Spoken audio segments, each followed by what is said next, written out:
After enjoying the first Superman serial quite a bit, I was excited to visit Adam Man vs. Superman.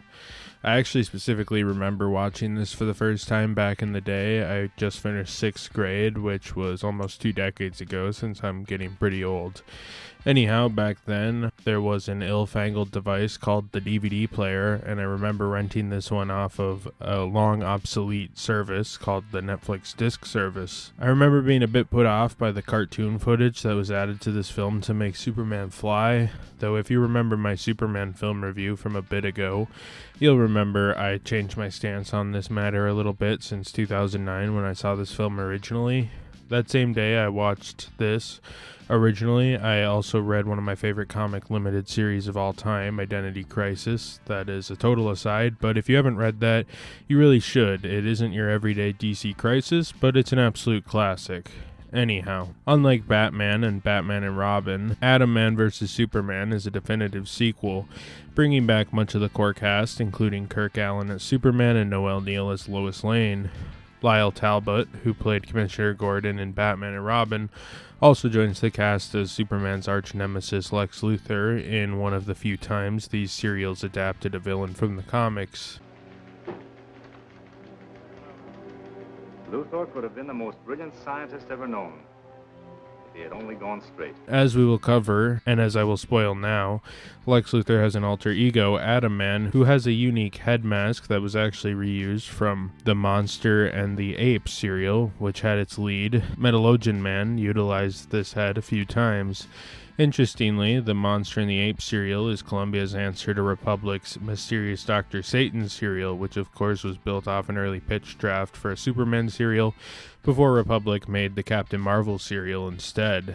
So it was a prop from a ripoff of a pitch for a Superman film that ended up making it into the sequel of our eventual first Superman film. Alright, that's as confusing as I'm willing to get. Let's move on.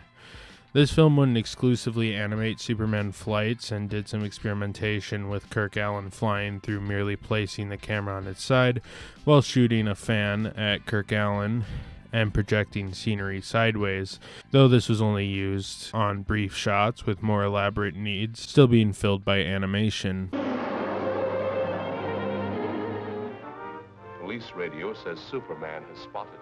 This film also has other things besides Superman animated, with Lex's flying saucer also being drawn on frame since it was easier and cheaper than the real special effect. It's one of those flying saucers. Adam Man vs. Superman follows an attack on the city from Lex Luthor that includes him blowing up a bridge with Superman bringing him in and saving the day. Though after Lex vows to switch to the good side while also coming up with groundbreaking inventions in the television field, Lex is released to help bring his inventions to mankind. Though obviously being Luthor, he was still up to some shit and started using the inventions for evil, such as his teleporters, UFOs, synthetic kryptonite, and even an invention that traps Superman out of space and time. Who sent you? The Atom Man. Lois leaves the planet and joins Lex's TV station, and people question whether or not Luthor went straight, or if he's always been a dirty crook and still is. I came to tell you something, Clark. I think Luthor's on the level. Well, I don't. Anyhow, the side that accused him of being a criminal is right, and Superman has to straighten his ass out. Now, I know I keep calling Luthor Lex Luthor. That is mostly for you guys who are super commenters, since as we all know very well, and you definitely don't have to tell me, Luthor didn't actually have the full name Lex till Adventure Comics 271 from 1960, so in this movie, he's just known as Luthor or Adam Man. But you know, it's my video, I'll call him what I want, even if it's technically wrong. Luthor first appeared in Action Comics 23 and pretty quickly became Superman's main villain. He is your evil scientist man that hates Superman and makes inventions. In later iterations, he became kind of a Donald Trump proxy, you know, back when Trump was a businessman and not the president, as you can see by the Lex Luthor unauthorized biography one-shot, which was a pretty clear homage to Trump's Art of the Deal that came out around this same time.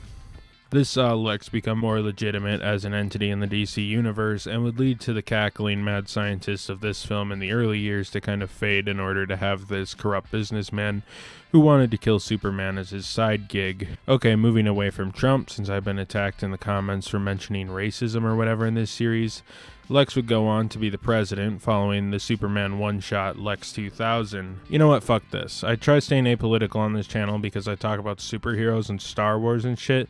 People got mad at me and cried like little babies for calling Yellowface racist, which apparently it wasn't back in the day. I don't even want to hear what you sensitive losers have to say about my Lex Luthor fun facts. Fuck it, whatever. Okay, so anyhow, he was Atom Man in this film, though Atom Man is his own character who appeared in the radio show first, though years later he would be brought into the comics in World's Finest 271. Basically, he's a genetically enhanced human that is infused with kryptonite. Kind of a cool concept. In the Arrowverse, he would show up as a white supremacist character who fought Superman's ally, Steel. This version being based off the version from Superman Smashes the Klan, which is a comic about Superman fighting racists, or, sorry, I gotta quit offending all these racists who watch my videos.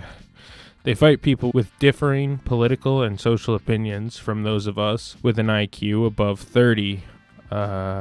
It's about Superman fighting people who fuck their cousins, or, cousins who love each other and happen to hate people of non-white ethnicity, or sad people who need to touch grass and stop commenting on my videos.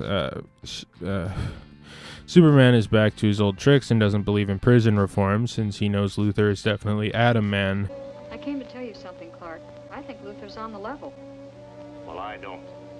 What I love about this is that not only is he steadfast and undoubting from the start that Luthor is Atom Man, he's proven totally right, which is so funny since this film kinda sorta tries to maintain the film serial mystery plots we've talked about over and over again in this series, but this one just cuts the shit and has our lead just tell us the whole time that we can't have Luthor gaslight us as the audience into buying his bullshit. I think Luthor's on the level.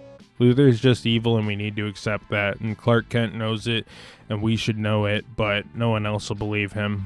Kirk Allen is a treat, again, as Clark and Superman, and again, bro is just so underrated and underappreciated for all the work he did to create the icon of film we have today in Superman. He walked so George Reeves and Christopher Reeves could run and create the archetype for your more modern takes like Henry Cavill or seemingly David Cornsweet, who is stepping into the role in a matter of weeks. Luthor is our new character and lead villain who is secretly Atom Man, an alter ego he uses to keep up his criminal ways and seemingly go to the straight and narrow, running his TV business. It's a good enough idea, though this film's mystery is virtually non-existent. Like, who else could Atom Man be? The Atom Man! If my memory serves me correctly, you are Miss Lane and Mr. Olson of the Daily Planet. Unless they pulled a real curveball and revealed it to be like Jimmy Olsen or Perry White, there's just not many key players in this film that could possibly be Atom Man. I think the Atom Man plot rang kind of strange, and admittedly the film wouldn't really change at all without it. As the audience, we technically don't have confirmation for a bit that Luthor is Atom Man, but even so, Luthor is the only suspect, and before we know for sure, Clark is already saying that it has to be Luthor.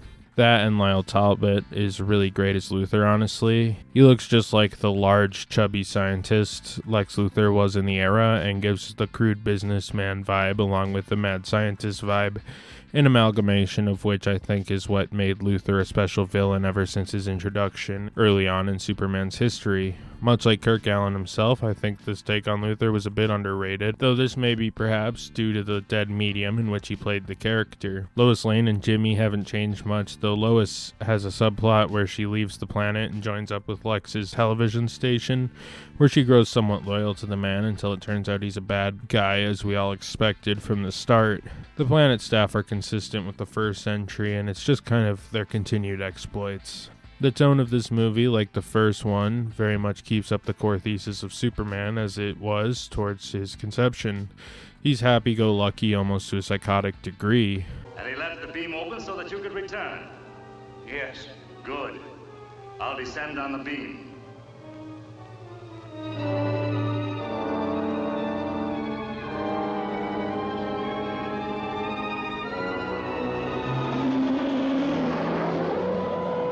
That said, the action is brought up a peg, and I like that this serial's first chapter is more or less our first really big story cold intro in the history of superhero films, which is now pretty standard, with Superman catching Luthor after the villain destroys a bridge. There's actually some interesting stuff that ups the ante here, though maintains the relatively low stakes, at least when we compare to superhero projects of the modern era.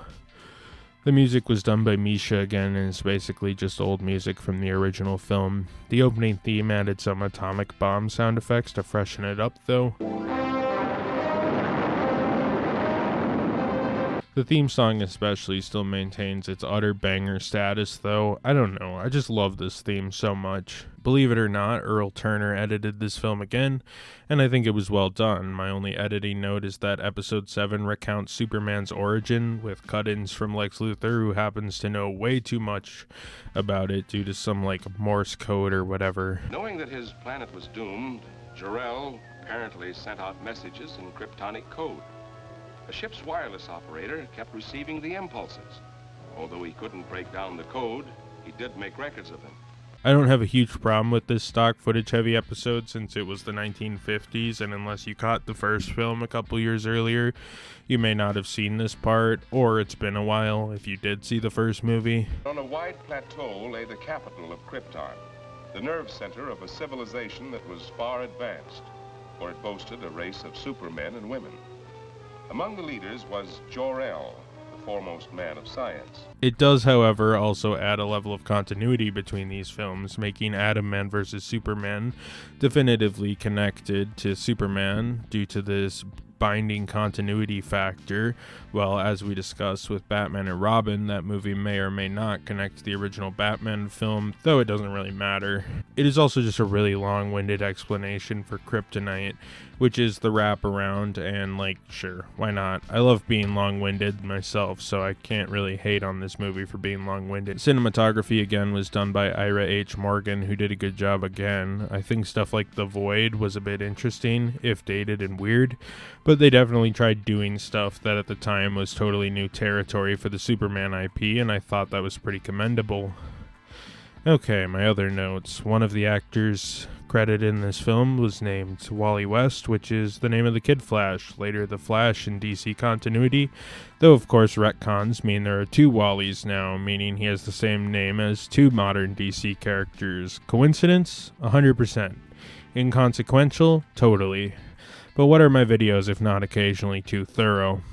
This movie, I think, ups the cheesiness with all of Luthor's crazy gadgets, but honestly, for the era, I don't mind some cheese. The Atom Man costume head thing is ridiculous, but I love this sort of cunty Easter Island vibe it has going. The effects in general are upped, like Chapter 12, which starts with a fun truck miniature.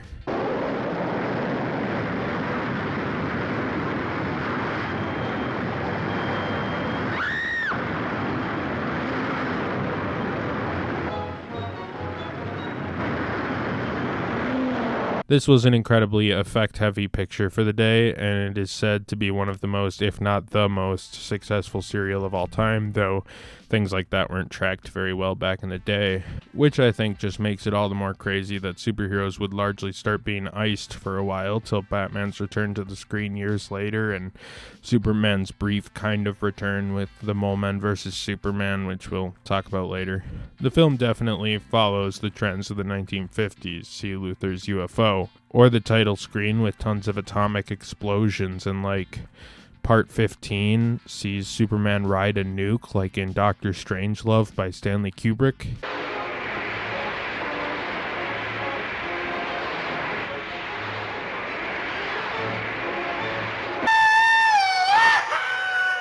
I guess the master of serials, Spencer Gordon Bennett, deserves credit for all of Stanley Kubrick, the master of cinema's career.